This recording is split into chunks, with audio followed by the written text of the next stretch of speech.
नाज़िन टंडो मीर अली जे ॻोठ अली नवाज़ मोजाई जो boys primary school board जे पाणी में 6 महीना ॿुॾल रहण करे तबाह थी वियो, जंहिं करे ॿारनि जी तालीम सख़्त मुतासिर थी रही आहे। उन हवाले सां ॾिसूं था नईम शहर जी रिपोर्ट।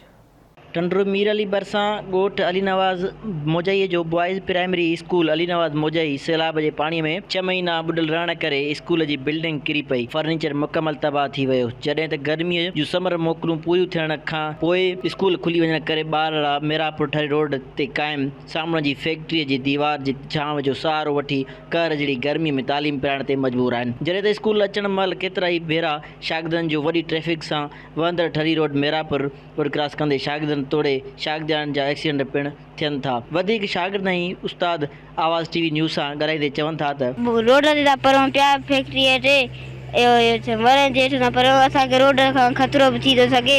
जो असां गर्मीअ खां पढ़ूं, हिते ॿार हिते बोर्ड टई वारो स्कूल हिते ठाराइजो असांखे।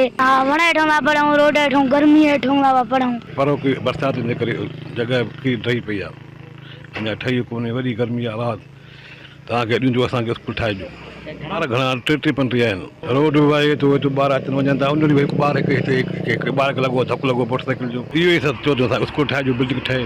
गर्मी जे करे तकलीफ़ आहे, सियारे जो सीउ आहे, उहा तकलीफ़ आहे। टंडो मीर अली भरिसां ॻोठ अली नवाज़ मोजाई जो प्राइमरी स्कूल बरसातुनि खां वठी करे जेको किरी तबाह थी वियो आहे। जेके ॿार आहिनि उहे खुले आसमान हेठि हिकु फैक्ट्रीअ जी भित सां मेरान नेशनल हाईवे सां मिलंदड़ रोड ते ठरी रोड ते जेके तालीम हासिलु कराया आहिनि, सतो रोड ते ॿार खे तालीम ॾेई रहियो आहे। इहो ई मुतालबो कयो आहे सिंध गवर्नमेंट ऐं एजुकेशन जे आला ऑफिसरनि खां त असांखे अली नवाज़ मोजाई जी स्कूल जी बिल्डिंग ॾियारी वञे, जेके मासूम गुलनि जहिड़ा ॿार रोड ते तालीम हासिलु कराया आहिनि ऐं उन्हनि मां बेचैनी ख़तमु थी सघे ऐं बिल्डिंग में ॿार जेको सहूलियतूं ॾिनियूं वञनि ऐं बिल्डिंग ठाराए ॾिनी वञे। कैमरामैन साजिद मल्हार सां गॾु नईम शहर आवाज़ टीवी न्यूज़ टंडो मीर अली।